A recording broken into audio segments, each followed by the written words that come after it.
Hello, dear students. This is your trainer Aishwarya Seth, and I welcome you all to this exceptional platform of education, which is absolutely free of cost. The name of this educational YouTube channel is Learn to Lead Tutorials UGC Online Mantra. Our motto is to provide you quality education at zero cost to the students all over India. We prepare the students for various competitive exams.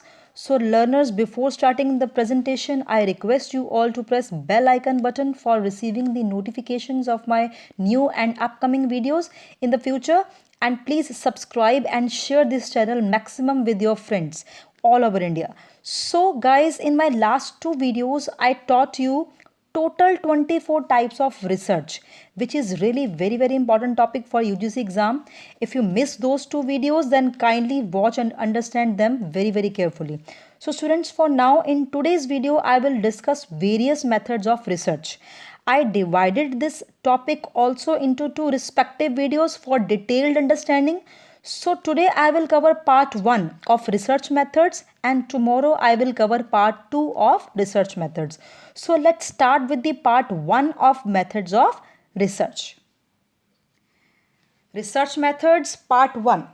तो सबसे पहले हम ये देखते हैं research methods का मतलब क्या होता है। ठीक है जी, रिसर्च मेथड्स क्या होते हैं? These are the strategies, procedures, tools, techniques, ठीक है, which are used for conducting the research in order to accomplish the goals or objectives of the particular research। ठीक है जी, कोई भी टेक्निक्स हैं, मेथड्स हैं, टूल्स हैं, इंस्ट्रूमेंट्स हैं जो हम रिसर्च कंडक्ट करने के लिए यूज़ करते हैं, उनको हम क्या बोलते हैं? Research methods. ठीक है जी, अब यूजीसी के पेपर 1 में रिसर्च एप्टीट्यूड के अकॉर्डिंगली आप सिलेबस देखिएगा। सिलेबस के अकॉर्डिंगली मैंने ये वीडियो बनाई है। सिलेबस में मेथड्स ऑफ रिसर्च के सामने कौन कौन से मेथड्स लिखे हुए हैं जो आप स्क्रीन पे देख रहे हैं। ये 5 मेथड्स जो हैं आपके यूजीसी पेपर 1 में जो है वो डिटेल्ड में आपको करवाने वाले हैं अकॉर्डिंग टू योर करिकुलम।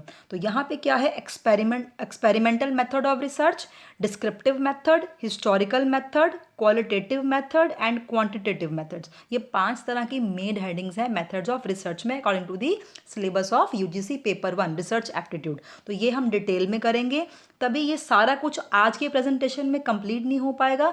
तभी मैंने क्या किया कि इस वीडियो को मैंने जो रिसर्च मेथड्स है 2 पर्सपेक्टिव वीडियोस में पढ़ाऊंगी। आधा आज हम कवर करेंगे रिसर्च मेथड्स का और आधा हम कल की वीडियो में कवर करेंगे। ठीक है, सबसे पहले हम क्या करेंगे? Experimental method. सो क्या होता है experimental method? So experimental method is a systematic and scientific approach research in which the researcher manipulates one or more variables and controls and measures any change in other variables। कहने का मतलब है, जैसे कि इसका नाम है एक्सपेरिमेंटल मेथड्स ऑफ रिसर्च। तो एक्सपेरिमेंट्स में हम क्या करते हैं? ये एक्सपेरिमेंटल मेथड कहाँ लगाते हैं? किस तरह की रिसर्च में लगाया जा सकता है? ये उस रिसर्च में लगाया जा सकता है जो रिसर्चेस जो है वो साइंटिफिक या टेक्निकल या प्रैक्टिकल नेचर की हों। ठीक है जी, तो ये जहाँ पे जो रिसर्च है बहुत ही हमने क्या करना है? रिसर्च के ऐसे वेरिएबल्स हैं जिसमें हम मैनिपुलेशन कर सकते हैं, जिनको हम क्वांटिफाई कर सकते हैं, जिनको हम मेजर कर सकते हैं। ठीक है जी, रिसर्च कंडक्ट करने के लिए उन केसेस में जो है एक्सपेरिमेंटल रिसर्च मेथड जो है वो यूज़ होगा, और ये अपने आप में बहुत ही साइंटिफिक है, बहुत ही सिस्टमेटिक अप्रोच है, जहाँ पे जो रिसर्चर है 2 वेरिएबल्स तो पक्का ही होते हैं हर एक रिसर्च में। ठीक है जी, एक इंडिपेंडेंट वेरिएबल होता है, एक डिपेंडेंट वेरिएबल होता है। इसके अलावा कुछ extraneous variables, confounding variables, controlled variables और ये सब तरह के वेरिएबल्स होते ही होते हैं। लेकिन यहाँ पे अगर हम एक्सपेरिमेंटल मेथड की बात करें तो रिसर्चर क्या करता है? एक वेरिएबल को मींस इंडिपेंडेंट वेरिएबल को चेंज करके उसका इफेक्ट किस में देखता है? डिपेंडेंट वेरिएबल में, कि उसमें इंडिपेंडेंट में मैंने कुछ मैनिपुलेशंस की, कुछ चेंजेस किए, कुछ एडिटिंग की, ठीक है जी, कुछ मिक्सिंग की, उसका इफेक्ट डिपेंडेंट जो उसके ऊपर होली से होली डिपेंडेंट वेरिएबल है उसके ऊपर क्या आया। तो यहाँ पे क्या है? हम एक्सपेरिमेंट मेथड ऑफ रिसर्च लगाते हैं। ठीक है जी, एक्सपेरिमेंट्स होते क्या हैं पहले ये देखिए। वैसे तो सबको पता होगा, experiments are generally conducted in order to test the strength of relationship between variables. Variables. अब देखिए किसी साइंस लैब में भी जाते हैं या किसी रिसर्च के लिए भी हम कोई भी एक्सपेरिमेंट करते हैं, उसमें वेरिएबल्स को हमेशा क्या करेंगे, हम कुछ कभी इंक्रीज़ करेंगे, कभी डिक्रीज़ करेंगे, कभी जो है उसको उसमें कुछ एडिटिंग करेंगे, कभी कुछ चेंज करेंगे, ये जानने के लिए कि कितना रिलेशन है आपस में दो या दो से ज़्यादा वेरिएबल्स का। So we also saw that when the researcher is testing the influence of one variable on the another, the variable doing the influencing is called the independent variable, and while the other being influenced is called the dependent variable. मैंने आपको पहले बताया जो influence कर रहा है, जिसमें हम चेंजेस कर रहे हैं, वो है इंडिपेंडेंट, और जिसमें इफ़ेक्ट आ रहा है, जिसमें जो डिपेंडेंट है उसके ऊपर, उसको हम क्या बोलते हैं, जिसको हम इन्फ्लुएंस कर रहे हैं उसको बोलते हैं डिपेंडेंट वेरिएबल। जैसे एग्जांपल आप देखिए, in study of the effect of two different methods for teaching grammar, the teaching method would be the independent variable and the student's performance on the test of grammar knowledge would be the dependent variable. अब देखते, एक teacher है, चलो suppose करते हैं एक teacher है, उसने ग्रामर समझानी है स्टूडेंट्स को, तो ग्रामर को समझाने के लिए अलग अलग मेथड्स यूज़ कर रही है, कभी कोई मेथड्स, कभी वो प्रेजेंटेशन दे रही है, या वैसे कुछ वैसे आपको जो है वो स्मार्ट क्लास के थ्रू समझा रही है, या कोई आपको जो है वो प्रैक्टिकल रोल प्ले करके समझा रही है, तो किसी भी तरह समझा सकती है। अब उसने क्या किया, इंडिपेंडेंट वेरिएबल क्या है कि टीचिंग मेथड यहाँ पे इंडिपेंडेंट है, और डिपेंडेंट क्या है, वो है स्टूडेंट्स की परफॉर्मेंस, कि उनको पढ़ाने के बाद उसमें कितना स्टूडेंट्स के परफॉर्मेंस में, स्टूडेंट के स्टडी लेवल में या ग्रामर लेवल में कितना चेंज हुआ, तो वो डिपेंडेंट वेरिएबल है। तो इस तरह का हमने जब भी स्टडी करना है, जब भी ऐसे रिसर्च करनी है कि एक वेरिएबल का दूसरे पे क्या इफेक्ट होगा, और मैनिपुलेशंस करनी है कंट्रोल्ड इन्वायरमेंट में रहकर, ठीक है, कंट्रोल्ड इन्वायरमेंट में रहकर हमने मैनिपुलेशंस करनी है, और डिपेंडेंट और इंडिपेंडेंट का रिलेशन चेक करना है, तो वहाँ पे क्या लगेगा, एक्सपेरिमेंटल रिसर्च मेथड। अब देखिए एक्सपेरिमेंटल रिसर्च मेथड में कौन कौन से डिफरेंट सोर्सेज हैं डाटा कलेक्शन के, ठीक है जी। इसको मैं थोड़ा सा ब्रॉडन कर देती हूँ। Data collection methods in the experimental research are different ways in which data can be collected, ठीक है जी। सो कौन कौन से हैं कि सबसे पहले ऑब्जर्वेशनल स्टडी, सबसे पहले एक मेथड है, ये सब मेथड है एक्सपेरिमेंट रिसर्च का डाटा कलेक्ट करने के लिए, कि ऑब्जर्वेशनल, कि हम ऑब्जर्वेशन से भी डाटा कलेक्ट कर सकते हैं एक्सपेरिमेंटल स्टडीज़ के लिए। This type of study is carried out over a long period. It measures and observes the variables of interest without changing existing conditions. कहने का मतलब है कि कंट्रोल्ड इन्वायरमेंट में कंडीशंस को ना चेंज करते हुए हमने क्या किया, ऑब्जर्वेशन करी किन्हीं भी दो वेरिएबल्स के ऊपर कि एक का इफेक्ट दूसरे के ऊपर क्या आ रहा है। हम ऑब्जर्वेशन कर रहे हैं, ऑब्जर्वेशन करके हम क्या क्या क्या करेंगे, कोई रिजल्ट निकालेंगे, कुछ कंक्लूजन निकालेंगे, ठीक है। फॉर एग्जांपल, जैसे मैंने आपको एग्जांपल यहाँ पे दी हुई है स्क्रीन पे, आप देखिए, when researching the effect of social interaction on human behaviour, हमने क्या किया, दो वेरिएबल्स ले लिए, सोशल इंटरेक्शन एक वेरिएबल, ऑन ह्यूमन बिहेवियर मतलब दूसरा वेरिएबल। सोशल इंटरेक्शन यहाँ पे क्या हुआ, इंडिपेंडेंट वेरिएबल, ह्यूमन किसके ऊपर है, वो चेंज किस में लेके आ रहा है, ह्यूमन बिहेवियर में, तो वो डिपेंडेंट वेरिएबल हो गया। The subjects who are place in two different environments are observed throughout the research. ये एक थोड़ा सा लॉन्ग प्रोसेस होता है, क्योंकि हम ऑब्जर्व बहुत थोड़े टाइम में नहीं कर सकते, ऑब्जर्वेशन के लिए हमें बहुत ज़्यादा टाइम चाहिए होता है, ठीक है जी, कि अच्छे रिजल्ट अच्छे से ऑब्जर्व करें, अच्छे से उसको देख के जो है उसका जो है रिजल्ट निकालें। तो थोड़ा सा लंबा प्रोसेस होता है कि अगर वो कहता है कि दो सब्जेक्ट यहाँ पे क्या है, एक तो सोशल इंटरेक्शन है, दूसरा क्या, ह्यूमन बिहेवियर। दोनों अगर ह्यूमंस को हमने क्या किया, ह्यूमंस को बिना इंटरेक्शन के, सपोज मिस्टर ए और मिस्टर बी, ठीक है जी, मिस्टर ए को अलग एनवायरनमेंट में रख दिया, मिस्टर बी को दूसरे अलग रूम में रख दिया, एनवायरनमेंट में रख दिया, दोनों को मिलने ना दिया, सोशल इंटरेक्शन ना करवाई, तो उस केस में क्या है, उनका बिहेवियर, ह्यूमन बिहेवियर में क्या चेंजेस आएंगे, क्या वो मिलना जुलना छोड़ देंगे, क्या वो उन दोनों को मतलब कि शेयर करने के लिए या दोनों बात करने के लिए जो है वो क्यूरियस होंगे, कि किस तरह का बिहेवियर उनका जो है वो पाया जाएगा जब उनको अलग कर देंगे, आइसोलेट कर देंगे। तो ये क्या कर रहे हैं, एक्सपेरिमेंट कर रहे हैं, लेकिन एक्सपेरिमेंट किसके थ्रू कर रहे हैं, कौन से सब मेथड के थ्रू, ऑब्जर्वेशन के थ्रू, ठीक है जी। So no matter the kind of observe behaviour that is exhibited by the subject during this period, its condition will not be change. कहने का मतलब है दोनों का कोई भी बिहेवियर जैसे मर्जी वो बिहेवियर शो करें, चाहे वो एग्रेशन शो करें, चाहे वो एंजाइटी शो करें, किसी भी तरह का बिहेवियर शो करे, हमने उनका बिहेवियर चेक करना है कि उनको आइसोलेट करने के बाद, दो सब्जेक्ट्स को मिस्टर ए और मिस्टर बी को आइसोलेट करने के बाद, उनकी इंटरेक्शन ख़त्म करने के बाद उनके बिहेवियर के ऊपर क्या इफ़ेक्ट पड़ता है, और ये हम कैसे चेक कर रहे हैं, उनको ऑब्जर्व करके और उसके बाद जो है उनको एनालाइज करके, ठीक है जी। तो ये इस तरह का ऑब्जर्वेशनल स्टडीज़ के थ्रू भी हम एक्सपेरिमेंट कर सकते हैं। और इसमें आगे आप देखिए कि अब जैसे ये मेथड है, ठीक है जी। अब क्या ये मेथड, देखिए अभी अभी मैंने आपको बोला कि हमने क्या किया, सोशल इंटरेक्शन जो है वो ह्यूमन बिहेवियर में उसका स्टडी किया। क्या ये जो ऑब्जर्वेशनल मेथड है इसकी कोई डीमेरिट भी हो सकती, बिल्कुल हो सकती है। दिस में be very risky thing to do in medical cases.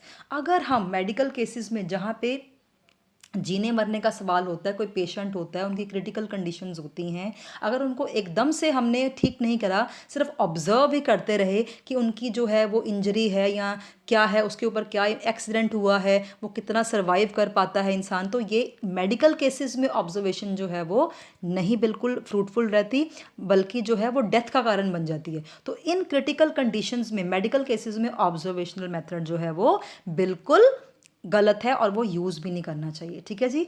सो यहाँ पे दूसरा मेथड क्या है, सिमुलेशन। सिमुलेशन मेथड भी क्या है, एक्सपेरिमेंटल रिसर्च का जो डाटा कलेक्शन मेथड है। जैसे फॉर एग्जांपल अब सिमुलेशन होती क्या है, सिमुलेशन होती है कि कोई भी ऐसा आर्टिफिशियल इन्वायरमेंट क्रिएट कर देना, बिल्कुल रियल जैसा, बिल्कुल रियल लाइफ प्रोसेसेस जैसा आर्टिफिशियल इन्वायरमेंट क्रिएट कर देना in order to train the researchers और कैंडिडेट्स और एस्पिरेंट्स, ठीक है। तो this procedure uses a mathematical, physical और computer models to replicate the real life processes और सिचुएशन, जैसे मैंने आपको पहले बताया, ठीक है जी। It is frequently used when the actual situation is too expensive, dangerous और impractical to replicate in the real life. अब ऐसी कुछ रिसर्चेज होती हैं जो बहुत ही महंगी होती हैं, उनको कंडक्ट करना बहुत एक्सपेंसिव होता है और बहुत रिस्की होता है, लाइफ थ्रेटनिंग होता है, डेंजरस होता है। तो उन केसेस में रियल इन्वायरमेंट में जाने से पहले हम सिमुलेटेड इन्वायरमेंट में जाने की कोशिश करते हैं, जो रियल जैसा ही होता है लेकिन आर्टिफिशियल कंडीशंस होती हैं रियल जैसी। पहले उनको जो है वो एनालाइज करते हैं, उनको एनालाइज करने के बाद फिर रियल को जो है वो उसमें जाकर जो है उसकी स्टडी करते हैं। तो यहाँ पे भी क्या है, हम कुछ डाटा कलेक्ट कर रहे हैं, हम एक्सपेरिमेंट कर रहे हैं, artificial condition which is exactly the replica of the real life condition. तो यहाँ से भी हम क्या डाटा कलेक्ट कर रहे हैं, एक्सपेरिमेंट्स कर रहे हैं। This method is commonly use in engineering and operational researches for learning. यहाँ पे इंजीनियरिंग के केसेस में, ऑपरेशनल रिसर्चेज के केसेस में, जहाँ पे ऑपरेशंस प्रैक्टिकलिज्म ज़्यादा होता है इंजीनियरिंग स्टूडेंट्स के लिए, ये सब जैसे इंजीनियरिंग स्टूडेंट की बात करें, बहुत बड़ी बड़ी मशीन्स होती हैं। अब बिल्कुल उनको मशीन्स के ऊपर, जो रियल मशीन्स होती हैं जिनकी 1-1, 2-2 करोड़ नेटवर्थ होती है, उनके ऊपर काम करने से हो सकता है वो कुछ ख़राब हो जाएं या उनको काम करना ना आए। तो उन्हीं मशीन्स का एक सिमुलेटेड मशीन पहले उनको जो इंजीनियर्स हैं उनको काम करने के लिए देते हैं। जब वो सिमुलेटेड मशीन के ऊपर काम करना सीख जाते हैं, उसके बाद जो है उनको रियल मशीन्स के ऊपर काम करने के लिए शिफ्ट करते हैं। तो ये भी एक रिसर्च का पार्ट है, ठीक है जी। नेक्स्ट क्या है जी, सर्वेज। तीसरा सब मेथड क्या है एक्सपेरिमेंटल का, सर्वे। सर्वे क्या होता है, सबको पता है कि एक हम क्या करते हैं, फील्ड स्टडी होती है जहाँ पे हम किसी भी पॉपुलेशन के कैरेक्टरिस्टिक्स के बारे में, उसके फीचर्स के बारे में, नेचर के बारे में हम डाटा कलेक्ट करते हैं। कोई भी हमारा रिसर्च टॉपिक है उसके बारे में जो है फील्ड में जाकर जो है वो जो डाटा जो है कलेक्ट करते हैं। और इसमें क्या है कि जैसे फॉर एग्जांपल आप कोई भी ले सकते हैं। फॉर एग्जांपल मेरा कोई प्रोडक्ट है, ठीक है, मैंने उसको मार्केट में लॉन्च करा था 2 महीने पहले, और 2 महीने के बाद आज की डेट में मैं ये चेक करना चाहती हूँ उस प्रोडक्ट की जो है वो मार्केट में कितनी उनको जो है वो मेरे को रिस्पॉन्स मिला, या मार्केट में कितनी उसकी सेल्स हुई, या लोगों को वो पसंद आ रहा है कि लाइक्स एंड डिसलाइक्स, ये मैंने डाटा कलेक्ट करना है। तो मैं क्या करूँगी, अपने जो भी सर्वेयर्स हैं, ठीक है जी, सर्वेयर्स की टीम बनाऊंगी और ये रिसर्च करने के लिए स्पेसिफिकली कि मेरे प्रोडक्ट का रिस्पॉन्स कैसा मार्केट में, उनको भेजूंगी अपनी टीम को और डाटा कलेक्ट करूंगी। तो ये भी मैं क्या कर रही हूँ, एक एक्सपेरिमेंट ही कर रही हूँ कि अभी मैंने नया नया प्रोडक्ट लॉन्च किया 2 महीने पहले, उसका पहले मैं रिस्पॉन्स देख लूँ, उसके बाद मैं इस प्रोडक्ट को और ज़्यादा फ्लरिश लेवल पे जो है वो बनाऊँ या मैन्युफैक्चर करूँ। तो ये भी क्या है, एक सर्वे स्टडी है, इससे भी डाटा कलेक्ट होता है और एक्सपेरिमेंटल जो है प्रोसीडिंग्स में हम जो है इसमें फ्रूटफुल रहता है। ठीक है जी, तो ये सारे मेथड्स थे एक्सपेरिमेंटल रिसर्च के। अब एक्सपेरिमेंटल रिसर्च जो है उसको हम, वैसे ये बहुत इंपॉर्टेंट नहीं है जो आप स्क्रीन पे देख रहे हैं, लेकिन फिर भी मैंने आपको समझाना ज़रूरी है। कई बार जो है वो आजकल क्वेश्चंस बहुत ही डिफरेंट तरह के आ जाते हैं, थोड़े से आउट ऑफ द बॉक्स आ जाते हैं, इसलिए मैंने ये कैप्चर किया। कॉजी एक्सपेरिमेंट डिज़ाइन क्या होता है, ये डिफरेंट डिफरेंट डिज़ाइंस हैं। एक्सपेरिमेंटल डिज़ाइन, कॉजी का मतलब होता है to eliminate some alternative hypothesis. ठीक है जी, हाइपोथेसिस क्या होता है, अजम्पशन, सपोजिशन, हमने कुछ अज्यूम करा, किसी भी जो पहले अज्यूम हुआ उसको रिप्लेस करना, इसका मतलब है कॉजी एक्सपेरिमेंट। अब हाइपोथेसिस की हम नेक्स्ट वीडियो में जो है वो डिस्कस करेंगे कि हाइपोथेसिस क्या होता है और उसके डिफरेंट जो है वो हाइपोथेसिस में कौन से एरर्स होते हैं, हाइपोथेसिस किस तरह का होता है, null hypothesis, alternate hypothesis, types of hypothesis, सब कुछ डिटेल में करेंगे। अभी आप ये समझिए कि किसी भी पहले बने हुए हाइपोथेसिस को एलिमिनेट करना, उसको बोलते हैं quasi experimental design. True experimental design का मतलब होता है to eliminate many alternate hypothesis. वहाँ पे कॉजी में एक हमने डिज़ाइन जो है वो रिप्लेस करा, यहाँ पे हमने कितने सारे हाइपोथेसिस के डिज़ाइन जो है रिप्लेस करे। सिंगल सब्जेक्ट डिज़ाइन का मतलब होता है experimental design with one subject, कि जिसमें सब्जेक्ट मीन्स एक वेरिएबल है। मेटा एनालिसिस का मतलब होता है reanalysing the previously amassed experimental data. ठीक है जी, तो जो पहले प्रीवियसली जो है हमने करा है एक्सपेरिमेंटल डाटा, उसको जो है री एनालाइज करना। तो ये सारे क्या हैं, ये एक्सपेरिमेंटल डिज़ाइन है, quasi experimental, true experimental, single subject and meta analysis. ठीक है जी, अब नेक्स्ट हम करेंगे दूसरा मेथड आ गया किसका, रिसर्च मेथडोलॉजीज का, डिस्क्रिप्टिव मेथड। अभी हमने फर्स्ट मेथड किया एक्सपेरिमेंटल, अब है डिस्क्रिप्टिव। ठीक है जी, डिस्क्रिप्टिव में क्या है, it is defined as a research method that describes the characteristics of the population और phenomenon that is being studies.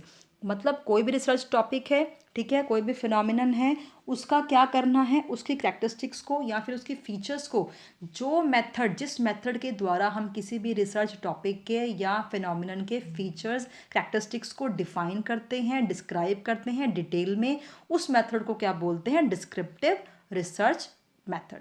This methodology focuses more on the what of the research matter rather than the why of the research matter. कहने का मतलब है कि describe करता है what features are being used for the topic of research, मतलब कि जो टॉपिक है उसके क्या क्या फीचर्स हैं डिटेल में, लेकिन वो क्यों है, वाई जो करंट सिचुएशन है उसका वाई नहीं डिस्क्राइब करता, करंट सिचुएशन का जो है वो व्हाट डिस्क्राइब करता है डिस्क्रिप्टिव रिसर्च का मेथड। सो यहाँ पे वेरिएबल्स के ऊपर हमारा कोई कंट्रोल नहीं होता है। ठीक है जी, descriptive research methods are pretty much as they are sound they describe situation. मैंने आपको पहले बताया, करंट सिचुएशन है, फिनोमिनन है, रिसर्च टॉपिक है, प्रॉब्लम है, उसको अच्छे से डिफाइन करना, डिस्क्राइब करना, उसके लिए डिस्क्रिप्टिव रिसर्च मेथड्स यूज होते हैं। They do not make accurate predictions, कोई भी एक्यूरेट एस्टिमेट लगाना या प्रिडिक्शन करना इनके बस का नहीं होता। And they do not determine cause and effect, कोई भी कॉज और इफेक्ट भी मीन्स एक चीज़ के होने का दूसरी वेरिएबल पे क्या इफेक्ट आया ये भी बिल्कुल नहीं देखते, जैसे हम एक्सपेरिमेंटल रिसर्च में देखते हैं, उसमें कॉज एंड इफेक्ट देखते हैं। ठीक है जी, जो पहले मेथड किया था ना हमने एक्सपेरिमेंटल रिसर्च, उसमें कॉज एंड इफेक्ट देखते हैं। यहाँ पे descriptive method cause and effect describe कभी भी नहीं करेगा, ना ही जो है किसी तरह का एस्टिमेट या प्रेडिक्शन जो है वो देगा, लेकिन क्या करेगा, रिसर्च प्रॉब्लम को अच्छे से डिस्क्राइब करेगा, किसी भी फिनोमिनन, जो भी रिसर्च का फिनोमिनन है उसको अच्छे से उसकी कैरेक्टरिस्टिक्स को डिस्क्राइब करेगा। देयर आर 3 मेथड्स, इसमें भी हम 3 मेथड्स पढ़ेंगे, observational methods, case study methods and subject methods. ठीक है जी, इसको भी हम डिटेल में पढ़ लेते हैं। ऑब्जर्वेशनल मेथड्स, सबसे पहला क्या है इसमें डिस्क्रिप्टिव में, observational method, it is the most effective method to conduct descriptive research and both quantitative observation and qualitative observation are used in the research method. यहाँ पे क्या है, डिस्क्रिप्टिव दो तरह के, डिस्क्रिप्टिव जो है वो क्वांटिटेटिव भी हो सकती है, क्वालिटेटिव भी हो सकती है, ठीक है। दोनों को ही क्या है, ऑब्जर्वेशन से हम, ऑब्जर्वेशन फिर वही आ गया कि कुछ को हम ऑब्जर्व कर रहे हैं, किसी भी फिनोमिनन को ऑब्जर्व कर रहे हैं, प्रॉब्लम को डिटेल में ऑब्जर्व करके उसकी जो है, जो भी उसकी क्वालिटीज़ हैं, जो भी उसकी फीचर्स हैं, उसको जो है वो जॉल्ट आउट कर रहे हैं, उसको जो है वो डिटेल में लिख रहे हैं। तो इसके लिए ऑब्जर्वेशनल मेथड जो डिस्क्रिप्शन में फर्स्ट रहेगा, डिस्क्रिप्शन मेथड्स में, डिस्क्रिप्टिव मेथड में सेकंड मेथड कौन सा रहेगा, केस स्टडी मेथड। यहाँ पे क्या है, case study involve in depth research. यहाँ पे जब किसी भी केस की हम स्टडी कर रहे हैं तो वो स्टडी एक पर्टिकुलर एरिया में कर रहे हैं, एक पर्टिकुलर जोन की कर रहे हैं, तो वो डिटेल में करेंगे, इन डेप्थ करेंगे, ठीक है। स्टडी ऑफ इंडिविजुअल्स और ग्रुप्स, ठीक है जी। Case study lead to hypothesis and widen a further scope of studying a phenomenon। यहाँ पे केस स्टडी में क्या है, एक टॉपिक कोई भी है उसको बिल्कुल डेप्थ में हमने स्टडी करना है और उसके सारे जितने भी डायमेंशंस हैं, उसके प्रोज एंड कॉन्स हैं, उसके ऑब्जेक्टिव्स हैं, उसकी करैक्टरिस्टिक्स हैं, ठीक है जी, उसके जितने भी एलिमेंट्स हैं, कंपोनेंट्स हैं, सबको हमने क्या करना है, बहुत ही डिटेल्ड वे में जो पढ़ना है और डिस्क्राइब करना है। तभी ये one of the second method of descriptive research है, केस स्टडी मेथड, ठीक है जी। सर्वे मेथड थर्ड तरह का है। यहाँ पे भी क्या करते हैं, respondents answer through the surveys और क्वेश्चनियर्स और पोल्स। जो रिस्पॉन्ड हम सर्वे करते हैं, फिर फील्ड में जाते हैं, फील्ड में जाके जो है, जो भी पर्टिकुलर फिनोमिनन के बारे में हम स्टडी कर रहे हैं, उनके रिस्पॉन्सेज लेके रिस्पॉन्डेंट्स के, उसके ऊपर भी हम क्या करते हैं, जो है वो सर्वे करके हम उसकी जो है एलिमेंट्स को, या जो भी रिस्पॉन्डेंट्स का रिस्पॉन्स है उसको डिस्क्राइब करते हैं प्रॉपरली, जो उसको है जॉल्ट आउट करते हैं। तो ये भी तीनों मेथड्स किसके हैं, डिस्क्रिप्टिव रिसर्च मेथड्स के, ठीक है जी। नेक्स्ट क्या है, थर्ड मेथड है मेथड्स ऑफ रिसर्च का, हिस्टोरिकल रिसर्च मेथड। जो हिस्टोरिकल रिसर्च मेथड है, तो कल हमने पढ़ा था हिस्टोरिकल रिसर्च, तो उसी के ऊपर बेस्ड है historical research method. Historical research क्या होती है कि कोई भी हम पास्ट इवेंट्स हैं, ठीक है जी, प्रीवियस लिटरेचर है, या पास्ट इंसिडेंट्स हैं, पास्ट एविडेंसेस हैं, या कुछ आर्चीव्स हैं, पास्ट आर्चीव्स हैं, या पास्ट डाटा है, कुछ भी पास्ट में जो है वो बना हुआ है, उसको बेस लेके हमने क्या करना है, उसको एनालाइज करके फ्यूचर में अपनी जो है रिसर्च को कंडक्ट करना है। Which involves examining past events to draw conclusions and make predictions about the future, ठीक है जी। The steps in historical researches, अब यहाँ पे स्टेप्स बताए हैं हिस्टोरिकल रिसर्च के, कैसे कैसे स्टेप्स हम कैसे फर्दर जो है वो जा सकते हैं। पहला स्टेप क्या है, फॉर्मुलेट एन आइडिया, ठीक है। कोई भी हमने क्वेश्चन जो है रिसर्च का वो फॉर्मुलेट कर दिया, या प्रॉब्लम फॉर्मुलेट कर दी, फॉर्मुलेट अ प्लान, फिर उसको जो है कंडक्ट करने का, रिसर्च कंडक्ट करने की प्लानिंग कर ली, डाटा कलेक्ट किया, एनालाइज किया, और एनालिसिस के बाद जो है उसको इंटरप्रेट करके रिसर्च फाइंडिंग्स जो है वो शो कर दी। अब यहाँ पे जब हमने नेक्स्ट वीक जो है मैंने आपको रिसर्च प्रोसेस करवाना है। रिसर्च प्रोसेस में पूरे स्टेप्स करेंगे कि टोटल स्टेप्स जो है वो रिसर्च में जो जर्नल स्टेप्स होते हैं वो कैसे होते हैं, लेकिन ये स्टेप्स हैं सिर्फ हिस्टोरिकल रिसर्च के। अब यहाँ पे आप ये एक क्वेश्चन आपके माइंड में रेज किया होगा कि यहाँ पे किसी रिसर्च में, हिस्टोरिकल रिसर्च में हाइपोथेसिस कहीं नहीं लिखा। हाइपोथेसिस हर रिसर्च का पार्ट होता है। यहाँ पे एक क्वेश्चन भी बनता है, क्वेश्चन बहुत बार आया हुआ है, तो हर एक रिसर्च का हाइपोथेसिस सेट करना लाजमी है, मैंडेटरी है, एक्सेप्ट हिस्टोरिकल रिसर्च। कहने का मतलब है हिस्टोरिकल रिसर्च मेथडोलॉजी में, या जो रिसर्च हिस्टोरिकल मेथड से हम कंडक्ट करते हैं उसमें हम जो हाइपोथेसिस है वो ना भी सेट करें तब भी वो रिसर्च जो है वो कंप्लीट कर सकते हैं विदाउट सेटिंग दी हाइपोथेसिस, ठीक है जी। तो एक क्वेश्चन आया था, बहुत बार ये क्वेश्चन आया हुआ है बहुत सारे पेपर्स में, डिफरेंट अटेम्प्ट्स में, कि ऐसी कौन सा रिसर्च है जिसमें हाइपोथेसिस सेट करना इतना ज़रूरी नहीं है। ऑप्शंस होती हैं, फंडामेंटल रिसर्च है, हिस्टोरिकल रिसर्च है, एक्शन रिसर्च है, अप्लाइड रिसर्च है। तो आपका आंसर क्या है, this is historical research always, कि जिसमें हाइपोथेसिस की सेटिंग इतनी मैंडेटरी नहीं होती। बाकी सारी रिसर्चेज में, सारे मेथड्स में जो है हाइपोथेसिस ज़रूर 100% जो है वो लाजमी होता है, ठीक है जी। तो यहाँ पे क्या है, पर्पस ऑफ हिस्टोरिकल रिसर्च क्यों हम करते हैं कि हम पास्ट पर्सन्स, पास्ट जो हमारे पास रिकॉर्ड्स हैं उनको प्रॉपर हमने उनका जो है इंसाइट, मतलब हमने उनको इंसाइटफुल वे से देखकर उनकी प्रेडिक्शंस करनी होती हैं। और अब जो एग्जिस्टिंग स्टॉक है उसमें इम्प्रूवमेंट करके हमने पास्ट रिकॉर्ड चेक किया, उसके बाद उस रिकॉर्ड्स में अपने हिसाब से उसको इम्प्रूव करके और एडिट करके उसमें और एडिशंस करके उस पास्ट इवेंट्स को जो है अपनी रिसर्च में एग्जिस्टिंग स्टॉक ऑफ नॉलेज को एडिशन करके हमने दिखा दिया। ठीक है जी। So simply historical research entails more than simply compiling and presenting factual information. Historical research का मतलब ये नहीं है कि पास्ट रिकॉर्ड्स लिए सबको कंपाइल कर दिया और रिसर्च नहीं बना ली, ऐसा कुछ नहीं है।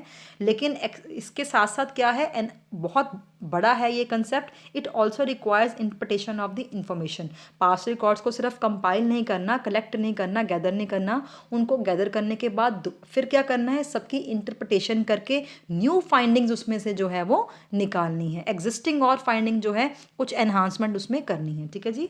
यहाँ पे क्या है, process of learning and understanding the background and growth of the chosen field of study और profession can offer insight into organizational culture, current trends, and future possibilities.